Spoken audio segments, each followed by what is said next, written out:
You're listening to Sox in the Basement, a production of the Broadcast Basement Limited, where every show is 30 minutes of good and comes from a basement bar on the south side of Chicago. Pull up a stool, pour a cold one, and join us right now for Sox in the Basement. Heard everywhere podcasts can be found, and always at soxinthebasement.com. Now is not the time for me to say we told you so. Of course it is. Of course it's time to say we told you so. Because after so many people said the opposite, and then right after it was announced, every entity I think that covers the White Sox that's out there was in total shock and surprise over the fact that Michael Kopech was moving to the bullpen.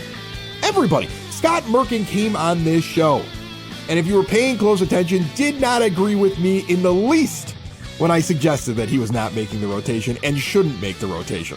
And yet. And now everybody is like, oh my goodness, he's being moved to the bullpen. How do you take a guy that was one of your big innings eaters last year and move him to the bullpen? Who's going to pitch? Why would they do this? We've explained why they're doing this. He's not a good starting pitcher. Right. He's had plenty of opportunities, and he will thrive in the bullpen. And we called it back in September. We said it all throughout the offseason. And that's what happened. And the other thing that we called, Ed, that I'm sorry, I'm going to puff my chest out here a little bit. I don't know how I feel about the return for Dylan Cease, but I did say Chris Getz, whether he's right or wrong, is not going into a long rebuild. And that if he brings back prospects, they will be quickly in the major leagues. And everybody brought back, including Thorpe, who is the gem of what was acquired, and has a ceiling of ace and a floor of probably third starter, but is definitely going to end up in your rotation, I believe, long term. He's probably got the best chance of any pitcher currently in the White Sox system now that he's been added there. He's coming in 2024. That seems really obvious.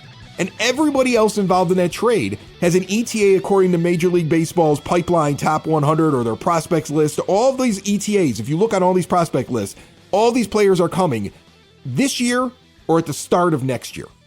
And that's what I expected if you dealt Dylan Cease. I don't know about the return, my friend. It didn't blow my socks off. I would have liked to have more. I'm not celebrating and hitting high fives.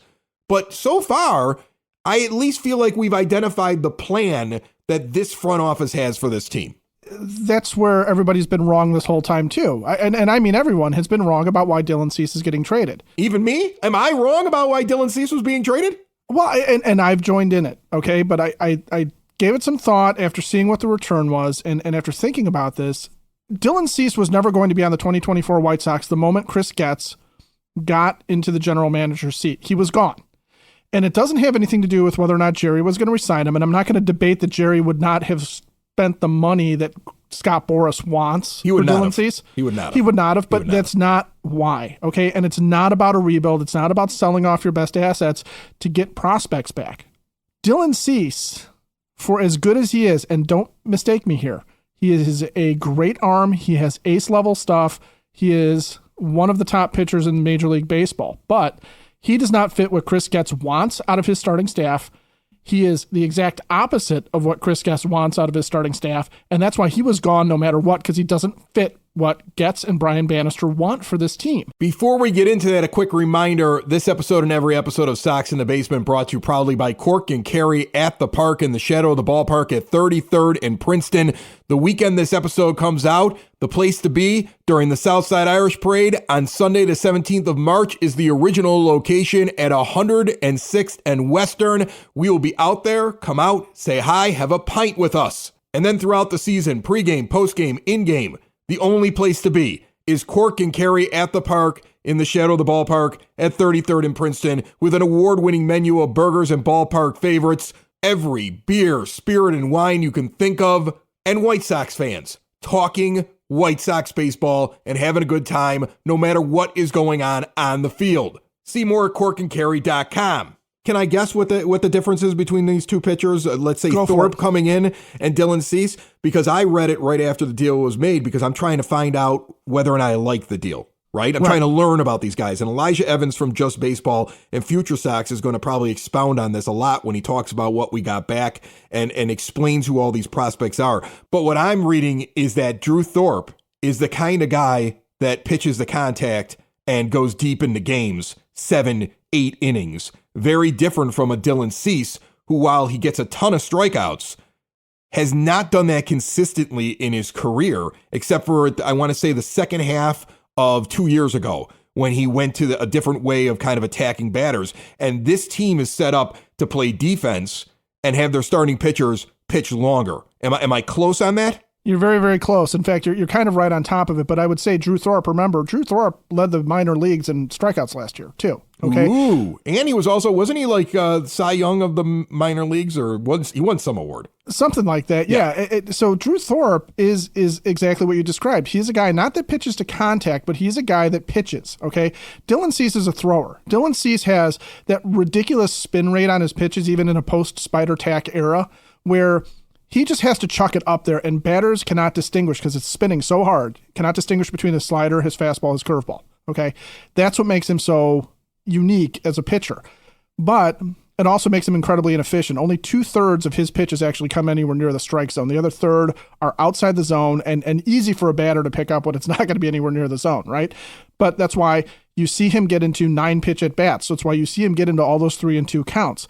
That's why you see him at 100 pitches in the bottom of the fourth, in his part of the fourth inning, not necessarily the bottom of the fourth, but in his part of the fourth inning, and why he's not going to get past 5 or maybe 6 very often, right? Chris Getz wants pitchers. He wants guys who use command and changing speeds and a little bit of deception, but know how to work the ball around. Drew Thorpe, that's what his deal is, okay? Spots his fastball. It's not an overwhelming fastball, but he spots it super well.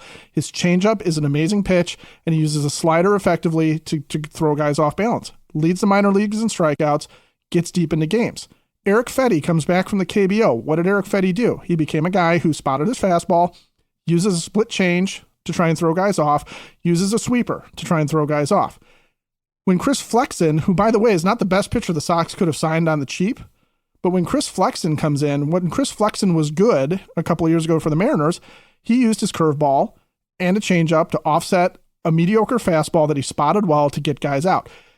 Getz wants pitchers in his rotation. He wants guys who are going to go out there and pitch. He doesn't want any more throwers. Throwers are for the bullpen. That's why Michael Kopech is being demoted. He's a thrower. Throwers are for the bullpen. Come out and throw 98 miles an hour and have a slider, maybe one other pitch. I don't care. You're only supposed to get 4 guys out. It's fine. That's what Chris Getz is doing. And it shows with Drew Thorpe coming back. It really even shows with Iñarte, who was the other guy that they got back, who, even though he has the cartoon stuff that he has a hard time sometimes commanding, and he's not had the best command in the minor leagues, still is a guy who consistently wins 6 innings in spite of the fact that he doesn't always know where the ball goes. Right, but he may end up in the bullpen. But either way, I think he ends up on the team. People are saying he may end up in the bullpen only because that's what the Padres wanted him to do last year. They just never called him up. Okay, if you look at his game log from last year, he built up. He was going consistently 6 innings in his starts. They turned him into a bullpen pitcher. Okay, moved him up to AA, turned him into a bullpen pitcher where he was only going 1 inning or so, an inning and a third, and then he slowly built back up. His last start, he was back at 6 innings. Okay, so this is still a guy who knows how to pitch and get through counts.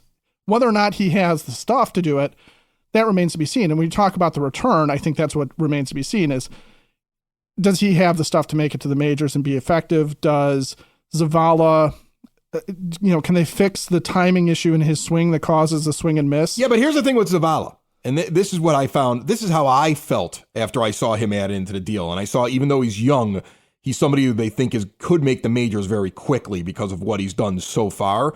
I saw him as just another piece in the Chris Getz, we're going to have a lot of options that could possibly be standing in right field in 2025. Because you not only have Dominic Fletcher, who's the guy who's likely doing it this year, but Zach DeLoach will be an option next year. Oscar Colas is going to get another year to try to develop. And now here's this Zavala kid. It's not going to be, we have one heir apparent, and if he doesn't work out, we don't have an answer. We're going to have 4 possibilities plus payroll flexibility in case none of them are ready when it comes time to field a team next season. That's how I saw him being added into the deal. Well, not only that, but if you think about it, everybody who was calling for that teenager from the Yankees, okay, who's the number 86 prospect, is right behind Drew Thorpe. Spencer Jones. No, not Spencer Jones, the other guy, the shortstop that everybody was we'll settle for him. That's right. Roderick Arias, is that it? Yeah. Yeah. So you look at him and, okay, teenager, great athlete, a lot of power, really smooth in the field. Sounds like Zavala, what I've read about him. Except, a lot of swing and miss because he chases pitches, doesn't know what the hell he's doing at this point.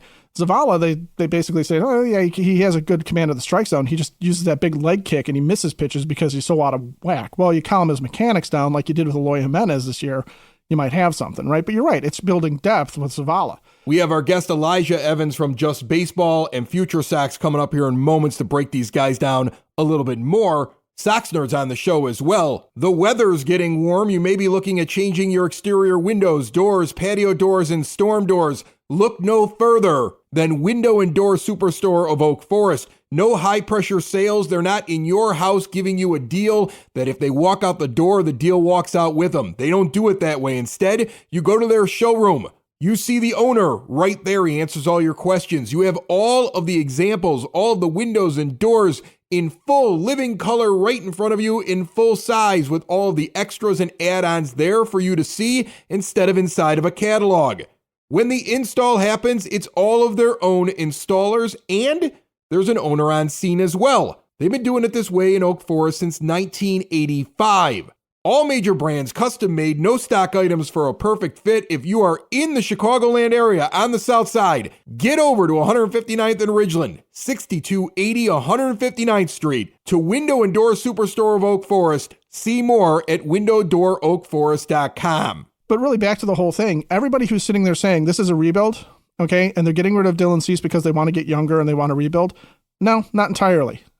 It's because, and everyone's saying, well, screw Jerry, sell the team. He wouldn't have paid for him, and that's all it would have cost his money. I don't think Chris Getz would have re-signed Dylan Cease anyway. I really honestly think in trying to remake this team, he's sitting there saying, I want 5 or 6 guys for my starting rotation who are pitchers, guys that can go out there and finesse their way with good stuff through a lineup, okay? And Garrett Crochet's got to prove that, by the way, that he's not just a thrower like Michael Kopech was. And he's rebuilding this team in a way that matches what his vision for what a good baseball team is going to be. So that also ties into when you watch what he does with free agency. He may be looking at guys out there that, what would stop him from going after Blake Snell and trying to give him a 1 or 2 year deal, a short-term deal, okay? Well, Blake Snell is basically Dylan Cease, except for older and more fragile. It's not his type of pitcher. Not his guy. Here's the question I want to ask you. I think I already know your answer, but I think it puts this in the perspective, okay? And then we're going to get to Elijah Evans here, who's going to get into more in depth of what the White Sox acquired in this deal and where it all fits and when these guys are going to get here to the major leagues. But do you think it's possible that while in a role where he didn't have any control over roster construction within the team, Chris Getz saw the same thing we saw when the White Sox could not get through the Astros in the postseason? And it was, you didn't have a different type of pitcher. And they were able to go out there and just attack the throwers. And the Sox couldn't change anything up. So no matter what they brought in there, the Astros offense was going to mow right through them. And he sat there and said, we need a different type of guy on the mound. And that's why he's gone in this direction. Yes, you can't have 13 guys who all do the same thing. Why do the White Sox get carved up by rookies sometimes, okay? Why do they get carved up by guys they haven't seen? Well, because if guys come up and they can change speeds and they can spot their fastball, the Sox are dead meat. And we've seen that. But it's not just the White Sox. A lot of teams fall under that, okay? Dylan Cease is an ace. The Padres got way better in that trade. But he's not Chris Getz's guy, and he was never going to be. All right, so joining us on the phone line right now, we have Elijah Evans. He's been on the program before. He's from Just Baseball and also FutureSox. How are you, Elijah? I'm doing good, Chris. How are you? Good. We've been talking a little bit about what the White Sox got back for Dylan Cease, but I figured you, especially with your work with Just Baseball and also with FutureSox, may have a little bit more on the guys that were acquired. We kind of have a thought process as to what Chris Getz is doing. But when it comes to these actual prospects, all I can see is what I'm seeing, like when I look at MLB Pipeline. Right. So maybe take us through these guys, one by one here, and we'll start with the guy that's right up at the top in Drew Thorpe. Now, what I'm reading is ceiling of an ace, probably a floor of a 3, goes deep into games, and is not afraid to pitch the contact from time to time. What do you see with Drew Thorpe, and why is he so coveted that he was the big piece in the Juan Soto trade and now is the big piece in the Dylan Cease trade? Yeah, Thorpe, there's a lot to like with Thorpe, and I think it's kind of a selling high point. I think that's part of why he was traded now in two big blockbusters this offseason, because he's coming off a season in which he was probably one of the best pitchers in all of minor league baseball. He was named the MLB or minor league baseball pitcher of the year. So this is a guy who has a really strong pitch mix. His selling point is his changeup, right? He's got probably the best changeup in the minor leagues. I don't think that's a crazy statement. I think he's got a changeup that is pretty incredible. It's just not a pitch that anybody's able to touch. He had batters hit, I want to say batters hit around 120 on the changeup last year. So truly just a pitch that was dominant in every way. He has two different variations of the slider, with one being more of a sweeper, one being more of a traditional kind of sharp slider, which gives him a lot of variability the way he's able to move things around. The one question mark with Thorpe as he continues to evolve, and it didn't affect him last year at all because he was excellent. But one of the things to look at with him is the fastball is generally a pretty slow pitch. It has some movement, but it's not necessarily a fastball that jumps at you. So that's part of why, from what I've seen and what I've kind of read up on him in the last few days, it seems like he's more of, the ceiling of a number two guy. I don't think I'm not sure I see a world where he's a legit ace of a rotation, but I think he's a high end or a starter piece, and at the very least, like a rotation pitcher. So it's a guy who is going to be at least a starter in a rotation in the major leagues at some point. I think there's a chance that, from this season, we could see him, honestly. I mean, he got up to AA last year, looked excellent. That's a guy who I think there's a chance at his age and having college experience and everything that he showed last year that he's up in the Sox rotation mid to late season this year. And ultimately, top 100 guy in all of baseball. I think he's probably going to slot in the 60 to 80 range of prospects in Major League Baseball this year. And just a guy that, it's not Dylan Cease right now, but I think Thorpe's someone that is a true, he deserves to be looked at as a headliner, because I think there's a lot of people that wanted certain prospects, a Spencer Jones from the Yankees, who, yes, has more upside than a Thorpe probably does, but Thorpe's a headliner in his own right, and he's someone who is going to be part of this rotation for a long time, starting probably late this year. Ed has been trying to make the distinction on the show today about Chris Getz preferring pitchers over throwers. Yeah. One of the reasons why Michael Kopech is moving into the bullpen. One of the reasons why a guy like Drew Thorpe is probably enticing to him. Would you also put Thorpe in that pitcher over a thrower type category? 100%. I completely. That's exactly the way to categorize him. I think the stuff is good, right? Like the changeup and the slider variations are both excellent pitches in terms of stuff, but he's not overpowering batters. It's not the super high velo fastball. It's not the guy who's just trying to beat you by throwing it and just destroying you with his stuff. He outthinks guys, really. I mean, it's a dominant changeup that gets a lot of swinging misses, but it's also just a variation of his pitches. He, in addition to the four that I mentioned, he also throws a cutter that he mixes in there, especially kind of against lefties. So this is a guy who really knows how to pitch, and that became very evident last year. I mean, in high A, he just was better than everybody he faced, honestly, and then got up to AA and was actually better down the stretch of the season. He was just excellent at the very end of the year in AA. So he's just someone that I think, is going to be really fun to watch and just knows how to pitch, and he's going to keep getting better. So I'm excited for Thorpe, and I think that while I typically prefer hitting prospects, generally speaking, just because of the modern day, variability of pitchers and injury risk and all those other factors, right? I think Thorpe is someone that you feel really comfortable as a pitching prospect acquiring, because he has such a deep bag and because he has so many layers to his pitching, that he's not going to be someone you have to worry about becoming a reliever, I don't think, because he mixes all those pitches. He's known for the changeup. I do think he's a starting pitcher. And if you're getting a pitching prospect as the headliner, you want to know that they're a rotation piece. And I do feel that way about Thorpe. So it's a good start, honestly, to the deal. All right. So now there's another pitching prospect that comes over. Iriarte looks like the kind of guy that could end up in the pen, but also has a really big mix of pitches. So if you could have a lot of control, the rotation is also something that's not out of the realm of possibility. How do you evaluate him?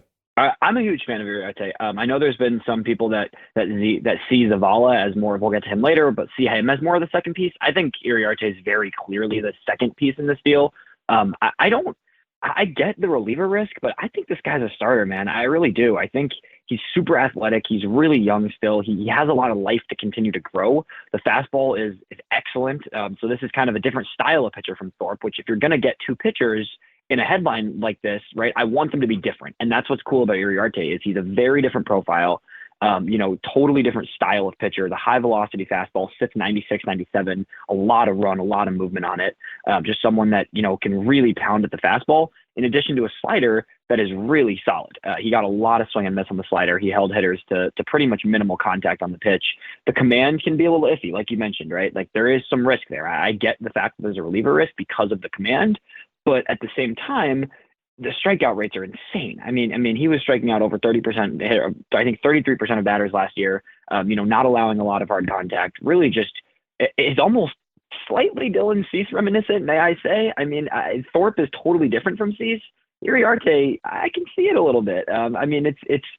It's command that needs to get better. He's over 11% walk rate last year, so he needs to work on that. He needs to continue to fine tune it, especially with the slider. The slider has a lot of sharp movement, but it is kind of a pitch that it can get away from him at times. He struggles to really throw it for a strike at this point in his career. And then he's got his third pitch, which is a changeup. It flashes stuff. He hasn't used it as nearly as much as his fastball and his slider. But if he can really continue to work on the changeup, then you're looking at a 3-pitch mix of a guy that could be a starter, right? So I think, generally speaking, the command on the slider and just the general usage of the changeup and ability to locate it all over the zone is going to be what dictates if he can be a starter. But there's a world where Uriarte is a really good starter, not just, an average starter. He has the upside of a guy who could be elite if he really gets those 2 off-speed pitches working and his command working the way that he wants to. But, worst case, right, a super high leverage top tier reliever. And I know that's not what anybody wants in a prospect return, right? And I do think he has a really good shot to be a starter. But the movement he has and the strikeout and the swinging strikeout rates he has, that's a guy who, if he has to move to the bullpen, is the look of a closer. So, exciting arm and just a lot to continue to grow with him. He's still young. He still has room to kind of build on some strength. I think you could see him get up in the high 90s, honestly, with his velocity as he continues to grow. We are talking with Elijah Evans of Just Baseball and FutureSox. If you are a small business owner, I'm one, you know just how challenging things can get. But you're a natural-born problem solver, so it's all good. Still, it doesn't hurt to have some good neighborly help. Like yourself, State Farm agents are also small business owners. This enables them to help you choose the right insurance coverage to fit your small business needs. So why not insure your small business with a fellow small business owner who also happens to be a good neighbor? Contact State Farm agent John Harrell, 708-481-4500. Like a good neighbor, State Farm is there. Now, originally, when it was leaking out, those were the only 2 names, and I was underwhelmed. Right. And then I saw Samuel Zavala, and I read about the kid, and he's only 19, sure, but MLB Pipeline has him arriving possibly in 2025. He looks like at 18 years old, he did pretty well at the plate, and he looks like he plays defense and has an arm and could be added into that mix of who's going to be the eventual long-term right fielder on this team. Tell me about this guy. Yeah, Zavala is interesting. I'm really young, right? So it's good that time. I think 2025 projected is a little bit overzealous on him, honestly. I do think he's more of a 2026 guy. I think, he was really impressive at Single A last year, kind of his first full professional season, getting, to really experience the minor leagues in a full season. He got up there a little bit in 2022, but last year, played 100 games in Single A and was great. I mean, his walk rate's exceptional. So that's one thing that's always good to see from young players is a consistent approach at the plate. He knows how to get on base. He knows how to wait and find his pitches when he needs to. The strikeout rate is a little bit high. I think that's just how it happens with a young hitter. But generally speaking, gets on base a ton, a 420 on base percentage in Single A, and someone that is athletic. He's got some speed. He's got some defense, like you mentioned. I think there's a chance as he fills out that he could be more of a corner guy, but he is playing center at this point. So he has center field ability and, the chance to stick in center. I think he needs to get a little more impact at the bat. I don't know. 14 home runs is nice to see, don't get me wrong. But I don't think, from what I've seen and what I've read a little bit, it sounds like his exit velos and some of his impact at the plate is a little bit lower than you'd like to see from, a true high level prospect, right? But super young. And there's a lot to project. He's only 19 going into the season. He's got a lot of projectability. He's athletic. He's young. He has that approach, which is, approach goes a long way. He only played a handful of games at high A last year, and he did struggle. But that's only, a small sample, right? So he's going to need to kind of take that next step at the next level. I think considering what he did in Single A, he's just going to go straight to Winston-Salem at high A level this year for the White Sox, just because he kind of proved everything he needed to prove at the Single A level. So I do see him starting in Winston, and I think it's a guy who you're going to need to take some time with. And I think he needs to continue to add some strength, add to, fill out his body a little bit. But generally speaking, there's a lot to like. It's going to take some time. It's going to take some swing adjustments, I think. But athleticism, speed, natural approach, a smart hitter from at that age, especially, which is interesting. It's, it's not a surefire. I think there's a world where Zavala doesn't hit at all. And I think there's also a world where he's an MLB regular, right? So there's definitely a wide range of outcomes. But like you said, two pieces in that trade isn't enough. Getting a third guy that has that upside is the right move there, because you want to then go the upside route as opposed to going the route of a safe player. I would much rather, as a third piece in a deal, get a guy who has a lot of upside, even if there's some risk with his profile, as opposed to going for, there was talks of some players in the Padres system who are already in AAA, or guys that are, bouncing kind of right around the major league level almost, but aren't necessarily impact guys. I prefer Zavala to some of those guys because you at least have the upside to dream on, right? So it's going to be interesting. I don't love him as much as I like the two pitchers, just from a profile standpoint, because I do think there's a chance that he doesn't hit all that much at the highest levels. But approach, speed, defense, all good things. A guy that's going to take some time, but is at the very least a high upside guy in the lower levels of the minors. Before I let you go, I do want to ask you just a prospect question here, because I think now that we're seeing Dylan Cease walk out the door or get traded away, and what we predicted here for months that was going to happen, which was Michael Kopech heading to the bullpen. You have a lot of questions about this rotation, and you have an awful lot of young pitchers in the system trying to get a spot. Now, Nick Nastrini has been the one that has made the most amount of waves, so I'll take him off the table, because if he doesn't make the rotation out of camp, I think we're going to see him this year. But besides Nastrini, of the young prospects in the system right now that we have not mentioned, because you mentioned Thorpe may be up here, you might even see Iriarte get a chance up here. Is there somebody else that you're expecting to see in 24, or is your best bet that you believe we're going to see in the rotation get a shot during this season? Yeah, so like you mentioned, you hit on this perfectly. I think at this point, I'd be shocked if Nastrini doesn't make the rotation. I would honestly be upset if he doesn't. I think Nastrini's earned it. He looks excellent. He looks ready. And I think Thorpe is the next up beyond that. But the one after that would be Jonathan Cannon, I think. I think Cannon's a guy who, a third rounder 2 years ago, really high floor, advanced profile, just a guy who is command over everything else. He knows how to work his pitches. He's kind of been a guy in the past that's thrown 6-7 pitches. I talked to him in Arizona a few weeks ago, and he told me that he's kind of refining his game a little bit, and he's focused on only 4 pitches now, but he's really trying to just get his command in all different parts of the zone. It's a guy who's high floor, right? I don't think Cannon has the profile of, a higher end rotation piece, but I think he has the floor of a back end rotation guy and could pretty soon be, at least a 4 or 5 in a rotation. So I think Jonathan Cannon, even though he only got to Double A last year, only just down the stretch of the season pitching Double A, he actually spent more of the season in High A. But I think he's going to start in Birmingham this year. And I think if he has a strong start in Birmingham, he'll be up in Charlotte probably mid-season. And then you could see a world where when some of the pitchers in the rotation, some of the veterans, if 1 or 2 of the veterans get flipped at the deadline, I think Cannon's a guy that August, September could also fill in alongside Nastrini and Thorpe. So that's an exciting thing to watch from a pitching perspective this year, because there is a lot of, there's a lot of question marks. I get it, right? But at the same time, you're looking at a team that could be starting 3-4 high-level prospects in the rotation by the end of the season. So it might not be pretty early on, and it might not even be pretty when the prospects come up, but at least you have a sense of the future building, and you're going to get to see at least 2, if not 3 or 4 of these young pitchers late in the season making starts for the White Sox, which at the end of the day, 2024 season is about that growth, and it's about seeing, who's going to be part of the future. So the fact that we're going to get to watch multiple high-level, top 100-level pitching prospects later in the season is pretty exciting to me as a prospect guy. And in addition, I want to mention one more guy, because I know you said rotation, right? But in terms of the bullpen, Jordan Leisure should make this team. I feel like that guy, we got something there. I hope that he makes the roster. I wouldn't say it's a guarantee. From talking to people in Arizona, it does not sound like it's fully a guarantee that he's going to make the roster. I think he's got a good shot. I think he should. I completely agree with you, though. I mean, I think he's the closer of this team. If it's not immediately, then pretty mid-season. I see no way that he doesn't finish the season as the closer for the White Sox. He's got some special stuff, and he knows how to use it too. He's a guy who's super simplistic. He doesn't try to overcomplicate things. It doesn't sound like he gets pitching. I mean, I've talked to him multiple times. I did an interview with him. He knows how to pitch, and he knows how to pitch with what he has, and just focus on his 2 pitches that are excellent. He's added a curveball in addition to his slider and fastball over the last year. He just knows how to get guys out, and he knows how to dominate guys out of the bullpen in 1 inning starts. He hasn't given up a run, I think, in spring training. And it's just been, he looks like the best reliever on the team right now, which is crazy for a guy who hasn't even made his debut. But I think he'll be in the bullpen. And I also think Prelander Baroa is another guy to watch. He's dealing with an arm issue right now, so he's kind of probably going to miss the rest, if not the most of the rest of spring training. But Baroa, coming from the Mariners this offseason, is a guy with another powerful stuff, a ton of just lively slider, 2 versions of his slider, a really good fastball. And the command is iffy at times, but Baroa is another guy that I think we could see in the back of the bullpen with leisure pretty soon.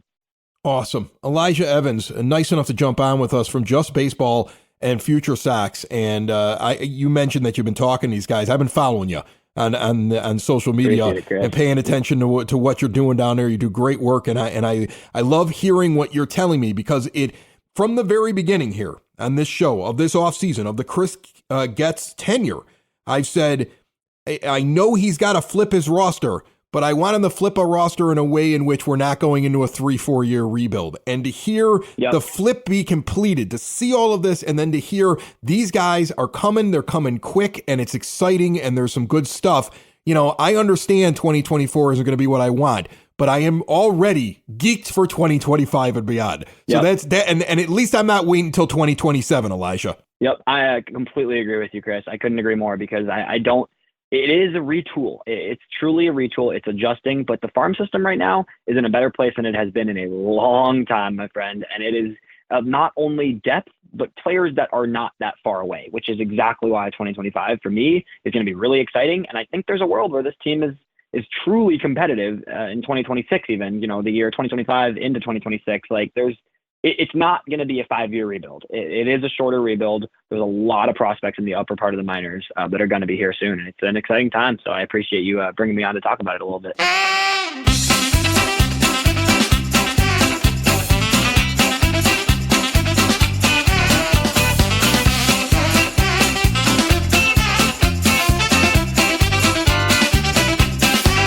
On the phone line with us right now, as he is every week, the Sox nerd Dave Marin. He puts up all those interesting tidbits and trivia messages on the scoreboard at the rate throughout the season. You will see those soon, but he tries a lot of it out and gives us some extra stuff every week here on Sox in the Basement. And he is brought to you proudly by the Village of Lamont. Want to experience a downtown with real history, great eats and drinks, and green spaces filled with adventure?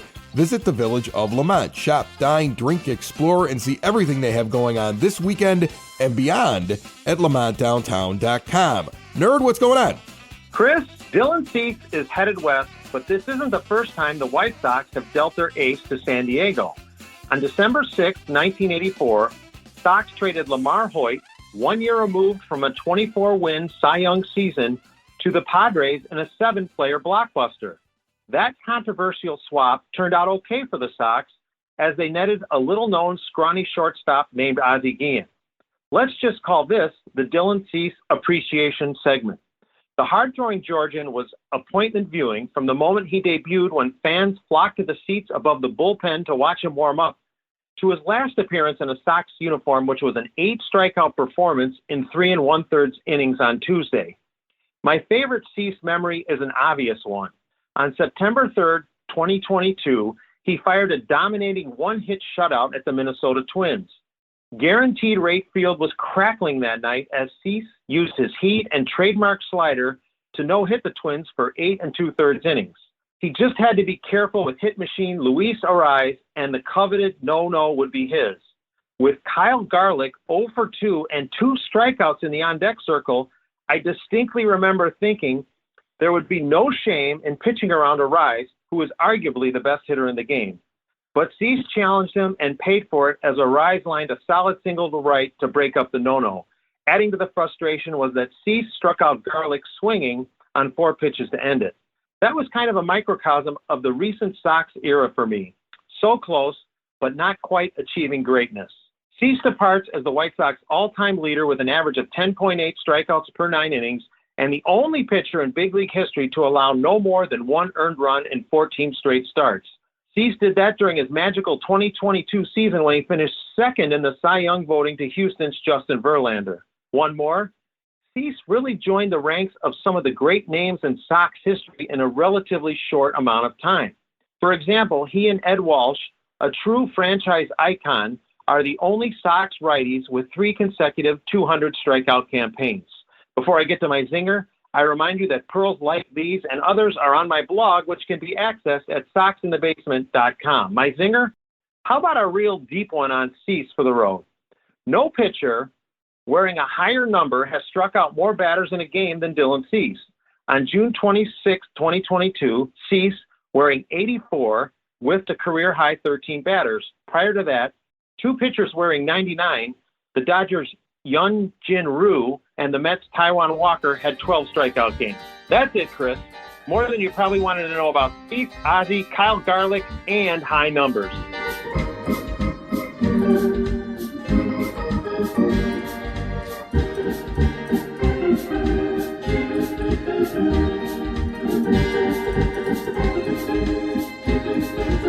Best wishes to Nancy Faust. That's her playing right there on Sox in the Basement. Right before she was scheduled to play at Camelback Ranch for Sox Cubs, she unfortunately broke her ankle and had to have surgery. Get well soon, Nancy. We need to see more of you at the ballpark. The White Sox are really missing the boat on getting Nancy Faust out to games. This is the kind of season you got to find reasons for people to be at the ballpark. I'm calling for Nancy Faust Sundays. Get on it, Brooks Boyer. Meanwhile, Chris Getz, get on Michael Lorenzen or another pitcher. Steal Lorenzen from the Yankees. Wouldn't it be great to just take Michael Lorenzen from the Yankees, who are also trying to get him as a starting pitcher, right after we didn't give the Yankees Dylan Cease? Don't forget, Drew Thorpe was a Yankee. They traded him to the Padres for Soto. So think about this. Here are Yankee fans beating their chests like, you'll take what we give you and like it, you stupid White Sox fans. Like, we're the Yankees. We don't give up that much for Dylan Cease. You should just give him to us. What are you going to do with him? And then we end up with Drew Thorpe. They end up with nothing. They turn their attention to Lorenzen. And supposedly the 2 teams in on Lorenzen right now are the Yankees and the White Sox. Wouldn't it be amazing to then take their next choice from them as well? I know we're not going to win anything this year, but that would make me happy. Sox in the basement. Sox in the basement.